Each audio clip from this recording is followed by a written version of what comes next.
guide me. If you'll be so kind. Staring out into space, asking God to hear my case. Trying to think of all things past. How long will my memory last? The purple angel, the purple angel, the purple angel, you're next to me. Well, hi, everyone, and welcome to Alzheimer Speaks Radio. I'm your host, Lori La Bey, the founder of Alzheimer Speaks, and also a daughter of a mother who lived with dementia for 30 years. So I get the frustration, the guilt, the isolation, the exhaustion, and all that comes with dementia. And luckily, I was able to find that other side, the joy, the purpose, the passion, the intimacy in terms of learning to communicate differently as the disease progressed. Our goal here is to raise everyone's voice all around the world and to shift our dementia care from crisis to comfort. And I hope you will join us and help spread the word by liking, clicking, sharing these links, because there are so many people in your own spheres of influence that are most likely dealing with this that you don't even know about. And the more information we can get to them, the more they can see how many people are dealing with this, the easier their journey is going to be. So I'm so glad that you've taken the time to join us today. We, like I said, are all about raising voices. And so you as a listener could easily be our next guest. Maybe you are having symptoms or have been formally diagnosed. Maybe you are a family member caring for a loved one or a friend, or a business professional that is providing services to both those diagnosed and families. Maybe you're an author, a singer, a songwriter, a researcher, an advocate. Everyone's voice is welcome. As long as we have a respectful conversation, we are off to the races. We also can help businesses expand their brand footprint by leveraging all of our different platforms. You see, the radio isn't the only thing we do. We have a blog, we have a YouTube channel. We do a thing called Dementia Chats, where I facilitate a conversation with people living with dementia, and they tell us what they feel and see and the changes that they would like to occur and the supports they would like to have for both themselves and their friends and families dealing with this. So think about that. Think about your own story. We each have one, and we would love to be able to share it with the world. So just reach out to me. Go to alzheimerspeaks.com. There's a big contact button in the upper right-hand corner.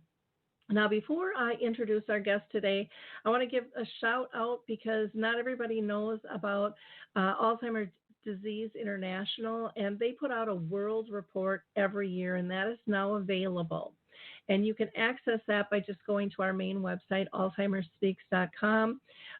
You can also access, and there's not much time left on this, the World Dementia Council is doing a survey on what are you doing that is dementia friendly. They're trying to get information in terms of research studies, but they also know that a lot of people don't have the money to do the research. So they want to find out what is working and what do we need to push forward there. The Memory Cafe directory, I would be amiss if I didn't mention that. Powerful group of like-minded people on a like-mind journey, and it's for people with dementia and their care partners. You'll laugh, you'll cry together, support one another, and really bond quite heavily in these groups. Just go to memorycafedirectory.com, and you can find where there is a cafe in your location. The U.S. now has over 800 of these, and I'm so proud of that number, and it's growing every single month. Dave, who puts this directory together, is also putting together locations for other countries as well. And then, of course, I want to give a shout out to Stall Catchers. This is where we as individuals can play a game and actually diagnose real Alzheimer's data. So just go to stallcatchers.com for that one. And what else can I say? I have to thank Artist Senior Living for sponsoring me, going to a few events with them this month, and Deep Haven Woods of Minnetonka, and also the Trails of Orono.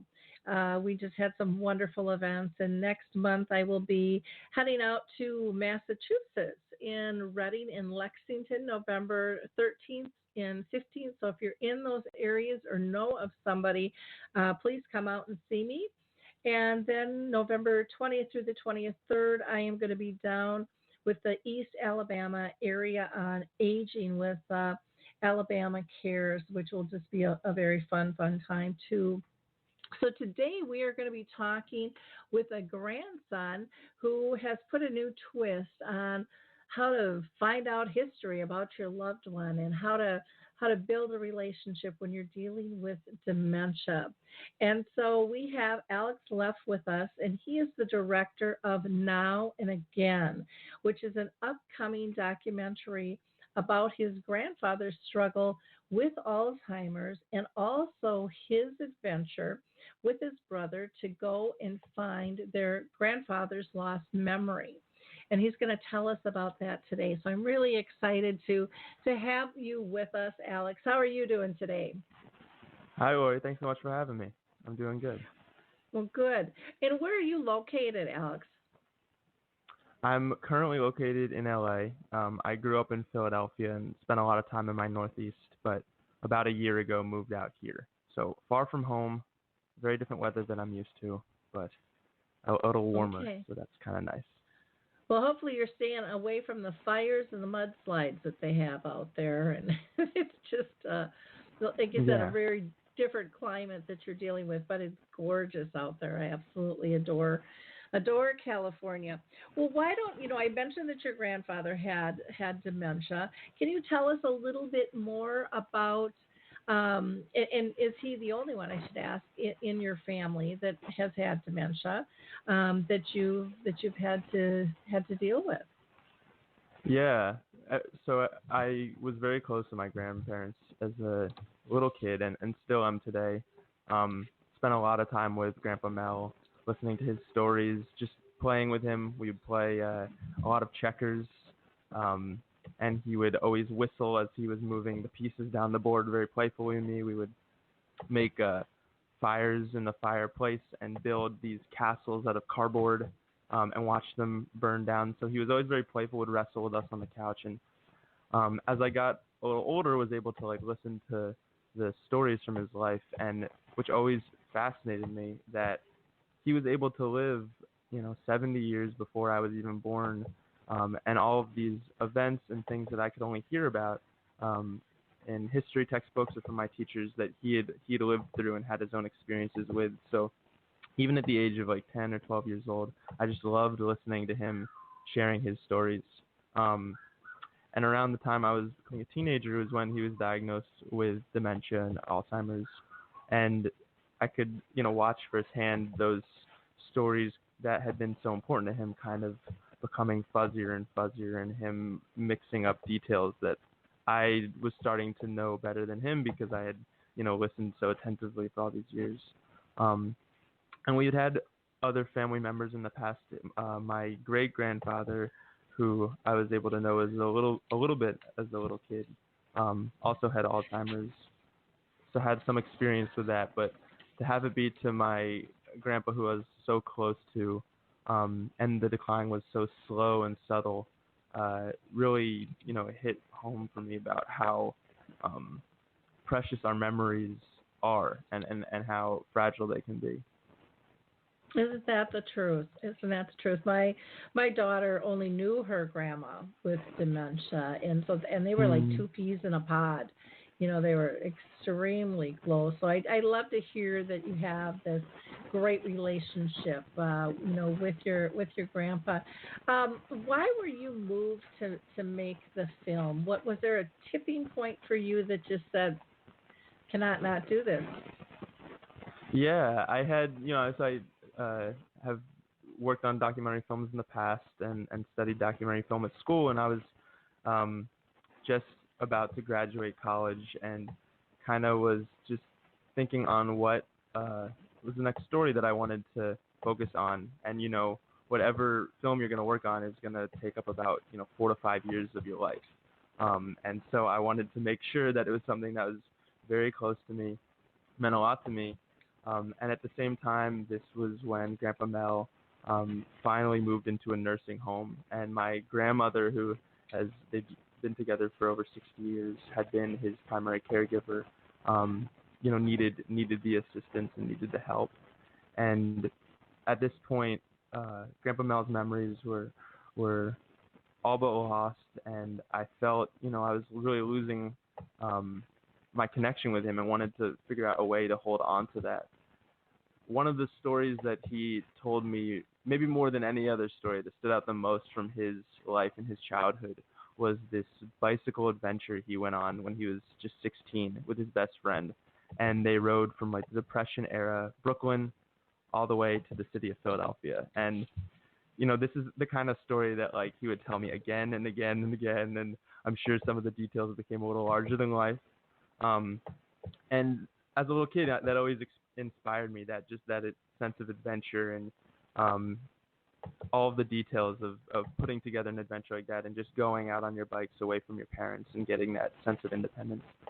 And my brother and I, my brother Kobe is a couple years younger than me, both rode our bikes a lot and did long trips together, kind of inspired by Grandpa Mel. We once rode our bikes out for a couple weeks through Colorado and Wyoming. So I was thinking, wouldn't it be an interesting way to hold on to my connection with him to recreate that bike trip that I had heard so much about that now he couldn't remember, from his childhood home of Brooklyn to where we coincidentally ended up growing up in Philadelphia. So that was the idea about 4 years ago, and as I predicted, it's ended up taking a long time, but something that still has been very important and special to me. Oh, neat. So, so you went to college and you were in the film industry to begin with, and you've got this close relationship with your grandfather. Was your brother as close with your grandfather as well? What's interesting is that Kobe, just being a few years younger than me, does not have memories of Grandpa before the Alzheimer's. And that's a big difference for us. And as you're talking about your daughter, still able to have a very close connection with her grandma, which is wonderful. And I think Kobe has that too, but there's a difference to, I was able to, as Kobe says in the film, as we're talking about why going on this trip, and he's sharing how he doesn't have memories of Grandpa before Alzheimer's, he says to me, maybe you're looking for something you had, whereas I'm looking for something I never had, finding something that I never got to witness. Yeah. Oh, interesting. So when you decided, the two of you, kind of mulled this over, what did the rest of your family think about this venture? Yeah, we're very close with my grandma, Grammy Connie, as we call her. And she is an artist in her own right, and so she kind of played an integral role just separately from me making this film. She always talked about how when they met as camp counselors at the age of 19, back at Camp Wellmat in New York, this was the main story that Mel was telling her as they were just connecting. And so she still had the photographs from 1945 of this bike trip. And she created a collage, an art piece with these different old photographs of the different parts of the trip. And that was at the same time as when I was thinking about recreating it. So we talked a lot about, where would these places be? How would we find them today? There's just tiny little clues that written in Mel's handwriting as a teenager on the back of the photos about on our way to Perth Amboy, New Jersey. And then just different abstract things in the photo that can maybe give us a hint of, where those places could be today. And ultimately, as I was, the year leading up to actually going on the bike trip, which we filmed and we're now editing, I spent a lot of time with my grandma interviewing her about her experience being a caregiver for so long and what it was like to, lose her life partner that she's been with since she was 19. Also tracking down my grandpa's childhood friend and lifelong friend, George, who had gone on that bike trip with him as a 16-year-old and visiting him in Buffalo, New York. And what was really special is that, I had never gotten a chance to really talk to my grandfather as an adult. So I knew what he was like as a grandfather, but not fully as a person. So through talking with his older brother, who's still alive, and I got to spend a lot of time with Lenny, and George and Grammy Connie, I was able to kind of get a sense of what he was really like, understand him as a way to hold on to him, find out about the high points of his life, his hopes and his dreams, but also had very real, interesting conversations about what his regrets were, and his flaws, and what he learned from throughout the course of his life. Oh, and that had to have been fascinating to interview and get other people's perspective, because I would imagine they all had little twists and turns in each of them. Absolutely, and that's the funny thing about memory, even for those of us who have it completely intact, is that, memory is not a fixed thing, as I'm sure we all know. And hearing these stories told from these different perspectives, sometimes the details would be, very different. And even, on the bike trip, my brother and I were very close as kids, but also what came with that was a lot of conflict and tension. And, as we're kind of exploring Grandpa Mel's past, we also kind of have to face our own. And so much of the conflict between Kobe and myself, which I'm sure is common among siblings, is memory, and that we have these different memories or different perspectives on memories, different ways that we've hurt each other in the past, things that we're still holding on to. And ironically, as I was, trying to hold on to my grandpa's memories, I was realizing Kobe and I may get along better, hypothetically, if we could let go of some of the painful memories between us. Sure. And I think pretty much every family has that, and are they willing to discuss it or not is always a whole other matter, in an open fashion. But I mean, what an exploration. Now, when you're putting this whole, trip together and kind of recreating his bike trip. I'm sorry, we've got a little static in the background, and I'm not sure what's causing that at all. So I don't know if it's our. Any better? Yep, that's much better. Much better. Okay. On that. So you're putting this path together, and it looked like you and Colby had taken a picture kind of at the same place where your grandfather had taken a picture and made a stop. Is that correct, or yeah, that was the goal. That's kind of the mission of the bike trip is not just go from New York to Philadelphia, but really try to figure out like where exactly he went and find those exact locations that the photos are in, recreate them today. And that was a lot of work and very interesting to realize, that's going to be more difficult than I thought. And there's one photo in particular of my grandfather standing at this road sign that says, 17 miles to Elizabethtown, 13 miles to Red Bank. And we realized, okay, so we just have to find the exact spot that's that many miles from these different towns. And we're spent a year leading up to the trip researching it on our bikes, on our laptops, finding it on Google Maps, but not being 100% sure if that was going to be the location. So that photo in particular was incredible in South Amboy, New Jersey, finding the exact bridge that had stood so cleanly back in 1945 was now covered in vines, and you could see the cracks on it, and you could, literally see the 70 years of age that had happened. And we had Kobe pose in the exact position that my grandfather was in, and took a photo. And for me, and I think something that like is can potentially be very healing for all of us that are losing a member of a family who has Alzheimer's or just loss in general, is just something about standing in the physical location that we know that they were in, as a way to really kind of experience what it was like to be there, and then also remember, like, we're part of this continuum, and now here we are in that location, and even if they can't be there anymore, I found very personally powerful. Yeah, did you feel overwhelmed by emotion at any time during the trip? For me, I would think that would just be like, woof. Absolutely. Yeah, I think, throughout the making of the film, just watching footage, one in particular that always is hard to watch, but also it's hard to watch because it's painful, but it's also very beautiful. Is I filmed George, the lifelong friend of my grandpa that went on this bike trip with him, visiting Grandpa Mel in the nursing home and seeing their reunion after so many years.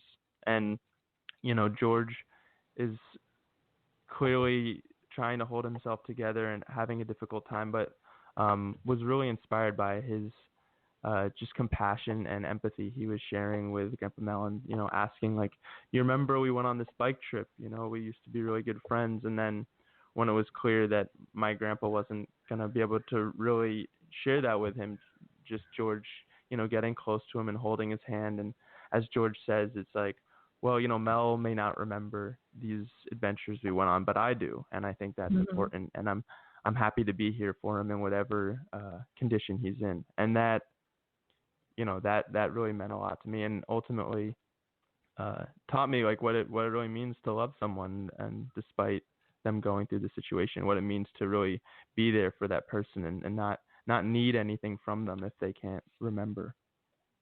Yeah, that's true unconditional love. When you can just be there without any expectation, and those powers of those memories. I know, my mom had dementia for 30 years, Alex, and there were times when going through that process, I thought she didn't know, but I can't tell you how many moments of clarity there were where she was able to respond.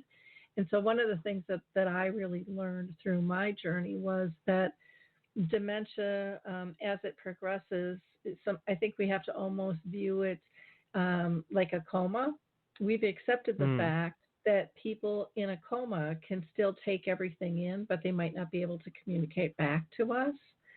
And I saw that profoundly happen so many times. And it makes me sad when people say, "Oh, they're just a shell of a body," because I believe their soul still exists and still is connected to us, but we're looking for the wrong signals. We're looking for the real, blatant, where we want those words and those sentences, and we're missing out sometimes on the eyes and the glint or the sorrow or whatever they're showing us, or, the hand movements, or just the slightest of a smile, That's all so those true.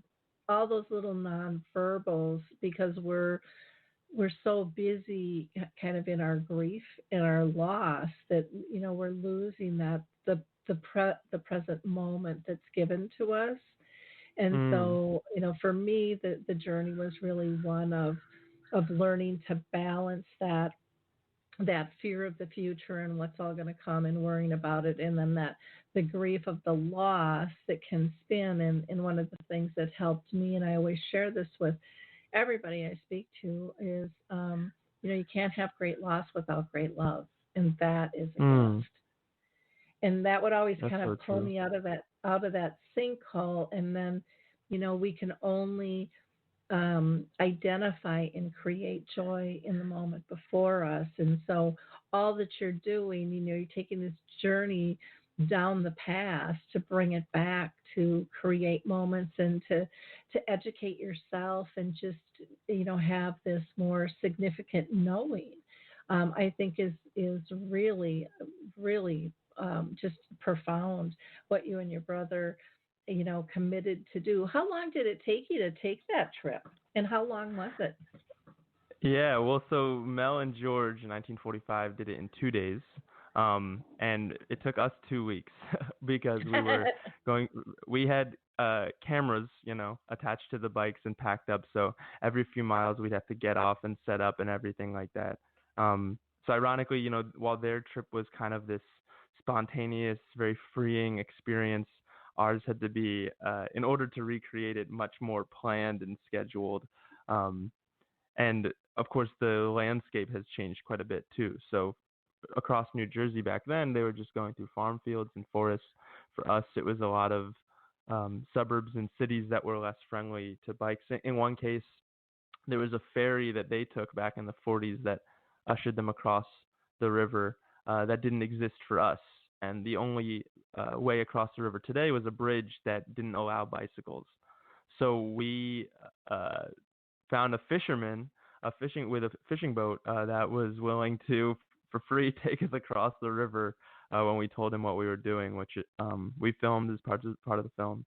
And just kind of a funny way we had to scrape together and make the trip that they took still work for us today in the 21st century. Wow. Well, that, and that it's neat to see how people pitch in, when you share your story of what you're doing, powerful stuff, and people like to help out and get involved. And I think sometimes we're afraid to ask, but what an uplifting story for him to go home and tell his friends, gosh, I met these two guys. And this is what they were doing. I think sometimes we underestimate, our power of one and our connectiveness to one another. But I'm sure that's something he went and shared and was just amazed that two, young gentlemen were willing to do this. It's a big commitment, to take something like that on.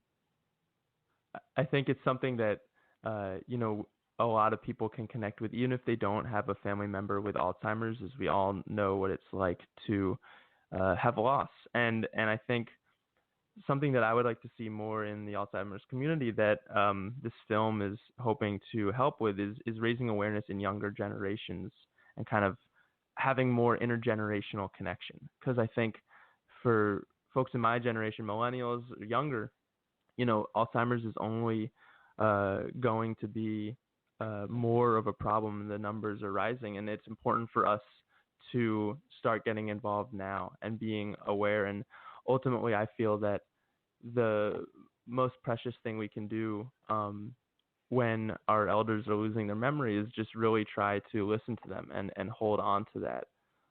So I hope that other folks are moved to, just remember how limited our time is, and that incredible that we have this brief overlap with people in our lives that have experienced more life before us. And ultimately, the film is, I see it as a time capsule for my hypothetical grandchildren, whoever in the future, if one day I'm not able to remember, to have this story that is able to share those memories with them, because they'll never get to meet my grandfather. But I was the one that will have been the link between them. And I think, we all are links between these different generations. And the best way we can continue the connection between all of them is making sure that we're really listening to each other and sharing those stories, passing them on. Exactly. Well, and that's, you're really thinking forward. And I think the intergenerational connection is so important. I think we need to educate, kids when they're little on this. And it's nice to see there's some books being written about Alzheimer's disease and dementia for, our young kids on up. I've gone into schools, and I've been shocked at how many kids in junior high and high school are taking care of, parents or grandparents. Or watching out for a neighbor.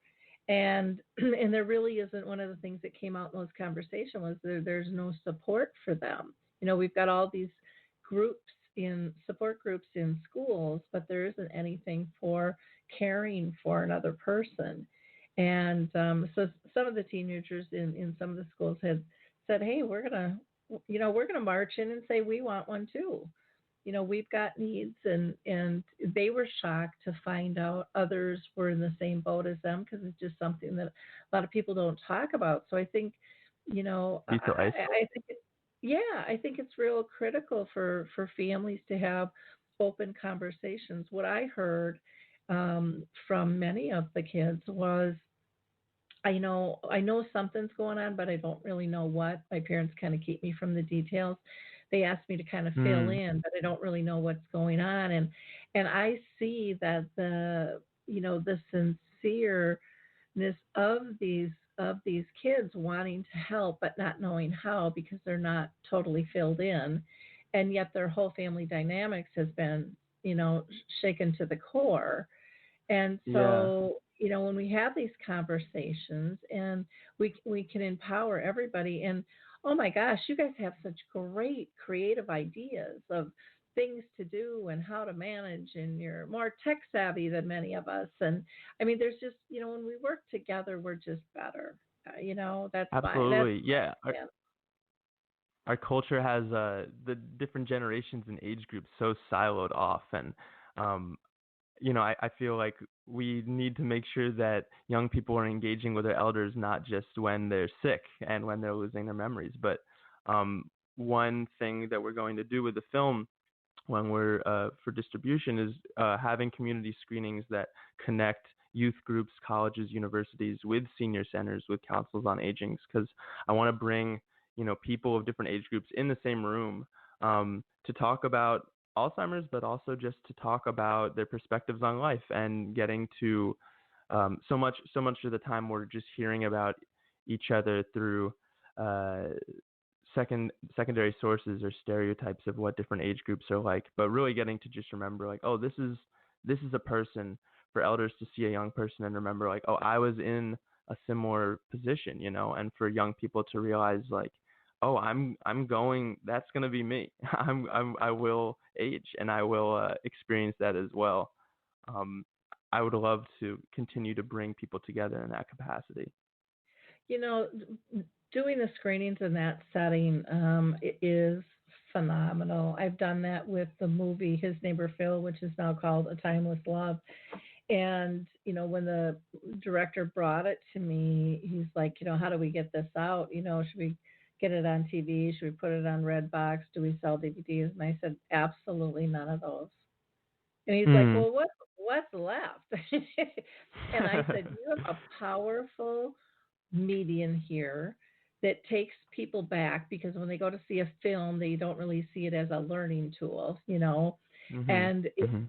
these films are so intimate, and when you put them in a place where it's safe and supportive, the conversations are brilliant. People talk about things they've never told anybody before to a perfect group of strangers, and they typically Mm. want to bring more people back. I mean, I love doing those screenings because it's just, and then it centers the core kind of support group of, in their community, who can they go to, for help, because there's such a disconnect of, what do I even need? Who can even help me in this? And you kind of settled them Absolutely. right in that nice little cushion. And it's just, I don't know. I guess I'm just not a big grandiose person.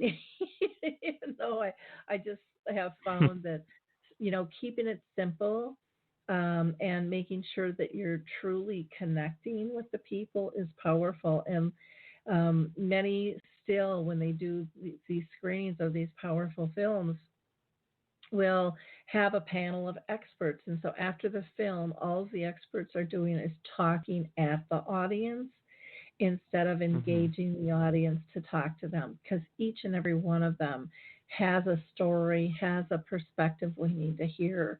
Because the broader our perspectives can be, the better we can meet their needs with services and be supportive and get an idea, um, so easily through storytelling, that each journey is different, each person with dementia, each care partner, each environment, and it's going to constantly change. That's just life. And if we look at ourselves, that's the way life was before dementia too. We just don't look at it like that. We always think we're in control of everything and It's easy stuff. to take it So, for granted. Yes, perfect. That sums it up really nice, and you don't know what you're missing until it's gone. And this is a way to, you know, to help out the next person in line on the journey and support one Absolutely. another as you walk together, through that. Memory cafes might be a nice place to be able to share that film too. I don't know Very if you're true. familiar. We've actually been, yeah, we've been talking with him. I've been talking with Dave, who runs it, and we'll be having an article up there about the film and the crowdfunding campaign soon. And yes, definitely, it's a great idea to. I think they do a great job bringing folks together exactly how we're talking about. So I would love to Yeah. bring the film to them too. Exactly. And then there's so many different dementia friendly communities, and the library systems are really big in getting into this space as well. And so they might Hmm. be somebody who would sponsor too. So, yeah, you never know. It's always have a conversation and see where it leads, because Hmm. people are connected. And when you touch them on a heart level, they open up their contacts to you then. And, Absolutely. yeah. And that's something I'm Yeah. looking forward to because, in the process of sharing our family story, as you were saying earlier, it can be isolating and you don't always know like who else is experiencing it. And through the process of making this and having the campaign and talking with people, just hearing other people's stories and how they've been touched by it, how they've responded, how it's challenged them. Um, has been really meaningful to me and my family, and to just remember like, oh, right, this is something that, a lot of us are dealing with. There's a lot of different ideas on what we can do and how we can hold on to that connection. And I'm excited to continue to meet more people and hear more stories. Yeah. Well, and I think so much of what people expect with Alzheimer's and the various types of dementias is gloom and doom, type Hmm. beat. There's a lot of fear, but there's so much joy, that can be had. But we have to educate Absolutely. people that it's still there, that they're still able to connect, that this can still be a very magical time of life, if you choose to look for it, if you choose to create it. And That's very true.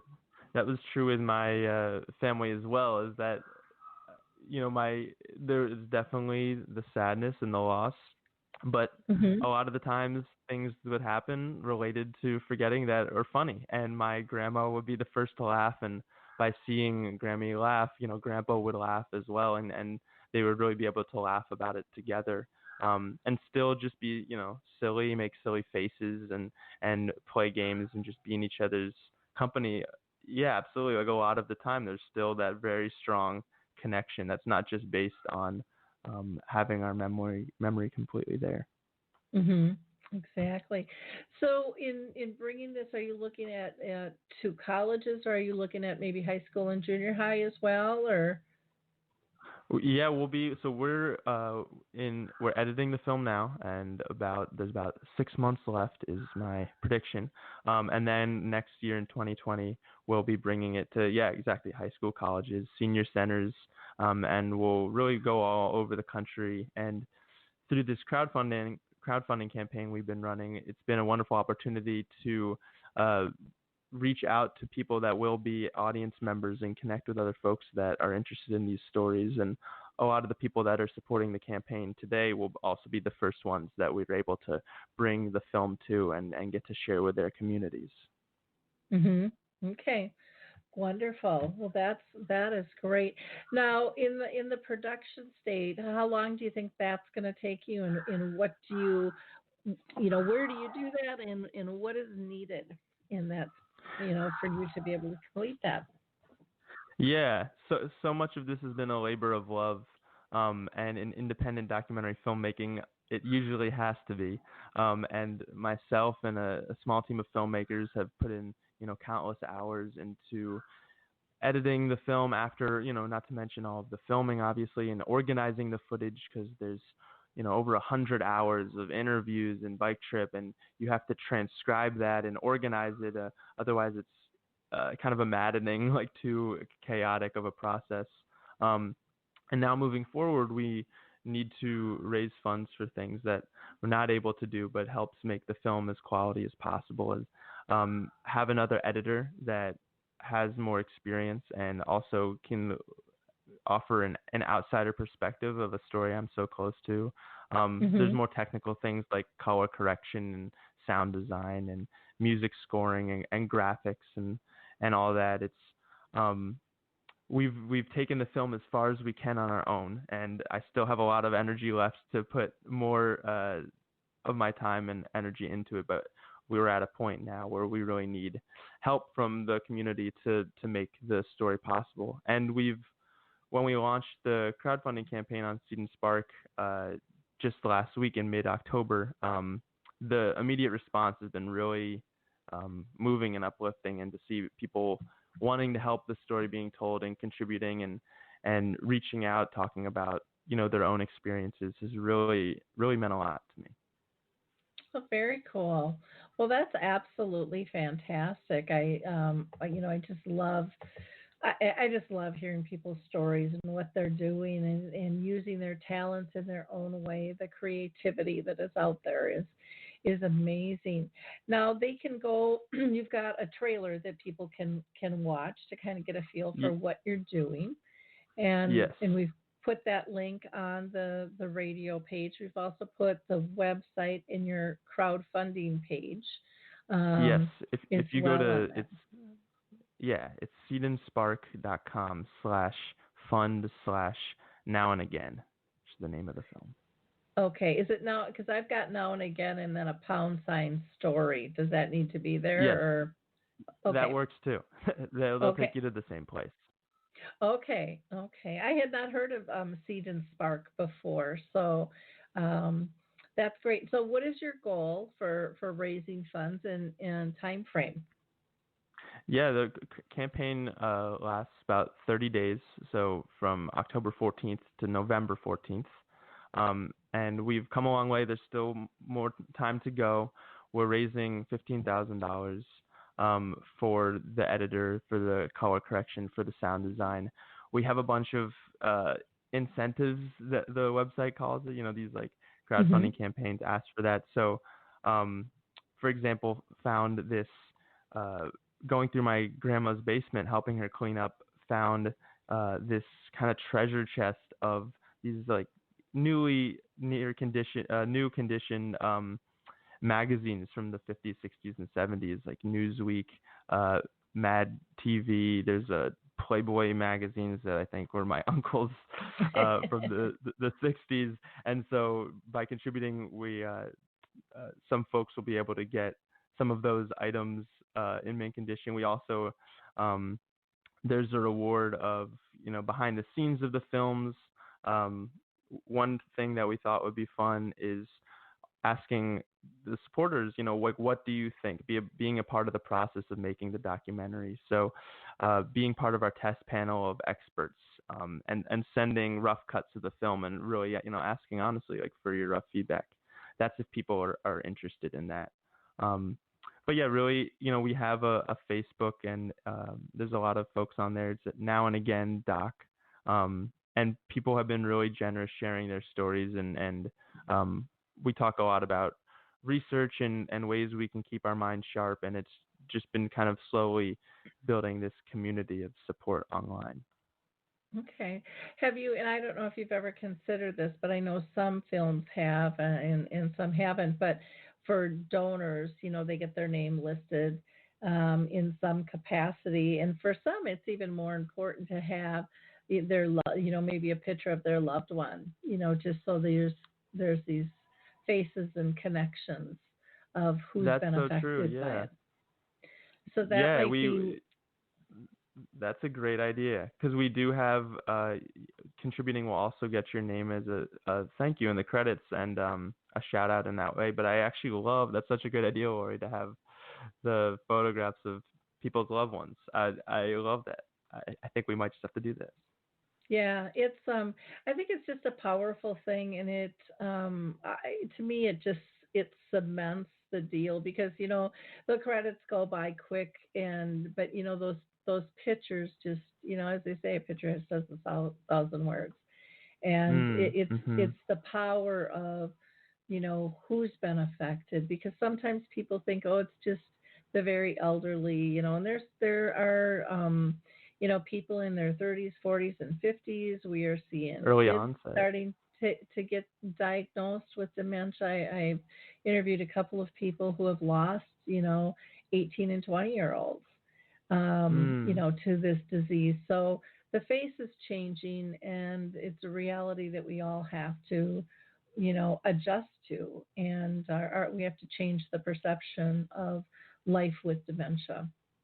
And there's no cure, there's no true set prevention. There's a lot of good ideas out there, but we don't really know if they work or not at this point. And so, yeah, it's a tough one. So we have to learn to live as graciously as possible, with the disease. Alex, are there, I know you had mentioned that you feel that it's important for young people to get involved in the conversation. If you had a group before you right now, what would you say to empower them to step up and get involved? I think first and foremost is whether your grandparents are still with you or not, there are elders in your life that you can learn from and connect with. And I think the most important fundamental part of Alzheimer's awareness is just creating that intergenerational connection. That doesn't even have to be based on what do we do when someone is beginning to lose themselves to us. So I'd say really working on those connections, whether it's someone in your family, a family friend. And I think that goes both ways. I think, elders, seniors, just adults in general need to remember that, young people have experiences and stories as well. So the curiosity needs to be reciprocal. And I think that is a very powerful way we can bring more people in to have more caretakers and helpful ways to have communities around support for this. Of course, there's organizations like the Alzheimer's Association, or Hilarity for Charity is a particularly good intergenerational organization that connects millennials with seniors that are experiencing Alzheimer's. It's run by Seth Rogen, the comedian and actor. So those are great organizations to get involved with if you're interested in doing so in that capacity. Yeah. Wonderful. And I guess to families, I would just really encourage you to not isolate your kids and don't leave them out of the conversation. This is this disease has a ripple effect through families, and when kids are kind of the center of attention, and then all of a sudden maybe can't be anymore because of circumstances, I personally believe they have a right to know why. And let them get involved, let them help. They've got a lot of energy. They have a lot of compassion that you might not even know is in there. And so unleash it and come together as a family. I think you will be amazed at what they have to contribute and what you'll learn from them. I think kids are wonderful teachers to all of us. And, sometimes as adults, we have learned to kind of package things up and be in control and not always speak our piece, where our kids will tell us what they see. And, absolutely. And I think that that's an important conversation to be had, to be honest about what's going on and how it's affecting. I mean, when I go into schools, they would tell me they could see their parents were exhausted, or they were scared, or they were frustrated, or, that money was tight, or they were worried about losing their job for taking off time for work, for maybe doing different things. I mean, they saw all that, they felt all that, and yet they didn't feel like there was anything they could do because the door to the conversation wasn't open. And I think sometimes, we don't need anybody to fix us. We just need to be heard. And Most families nowadays, are all saying that they don't talk as much because of our phones, and, the kids are texting or playing a video game, or the parents are on their phone, doing work or whatever it might be, but we're all sidetracked from one another. And I think, I really do believe dementia is here to teach us a lesson to come back and have that sense of family and have that sense of community, and to bring us back to a simpler time where it doesn't have to be big and flashy to be important and to have depth. Absolutely. So again, thank you for your work. Mm-hmm. Yeah, thank you so much for having me on, Lori. I really appreciate it. And I appreciate this podcast and the work that you're doing. Well, thank you. And again, you can reach Alex. You can go to ashbournefilms.com or their website there. And then you've got the trailer link, and you also have the crowdfunding link, which I think it would be great to help support them and get this film out and, help our intergenerational events move up and connect us when it comes to Alzheimer's and the various types of dementia. I can't imagine how proud your parents and your grandparents are of you doing this whole process. What a commitment. Just fabulous. Yeah, thank you. Yeah, it's been a really meaningful family project for sure. Well, good. And thank your brother, Colby, for joining you on that trip too. I'm sure that there's a lot you both learned and are probably still processing, through this whole thing. And they're the friends and family that opened up to talk to you about your grandfather as well in this journey, and all the work your grandma went through, pulling out those pictures and stuff. That had to have been just a heartwarming process for her in a lot of ways, I would imagine. Really touched her heart. So again, thank you for all your work, and keep us posted on how you're doing. And in wrapping up, I'm just going to give a shout out to a couple other organizations. Women's Alzheimer's Movement, which is Maria Shriver's, is going to be doing the Move for the Minds this fall. You can find out more information, but Maria is just such a wonderful, wonderful person, and so sincere, and is really raising the bar in terms of what's happening regarding the equity position of women versus men being diagnosed with this, and is doing a lot with research. So check out the Women's Alzheimer's Movement.org, and that's the Women's Alzheimer's Movement.org for more information there. I would also recommend you check out the Alzheimer's Research and Prevention Foundation.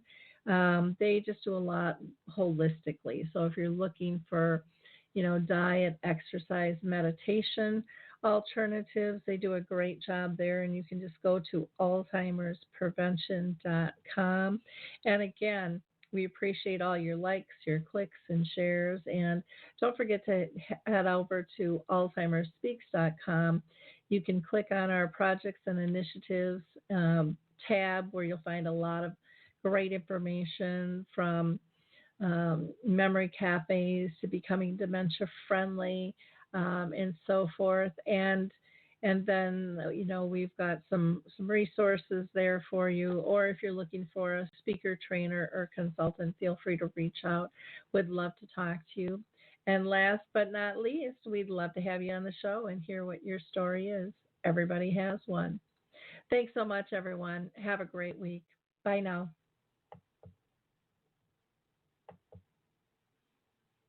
Well, hi, I'm Lori La Bey, and I wanted to tell you about Alzheimer's Speaks, which is another great podcast. You see, my own mother lived with dementia for 30 years, and I felt lost. Did you know every 3 seconds someone in the world is being diagnosed with dementia? Odds are it's going to hit your families too. We want to help you connect to services, products, tools, research, and stories so you can be prepared. Please subscribe to Alzheimer's Speaks on your favorite podcast platform.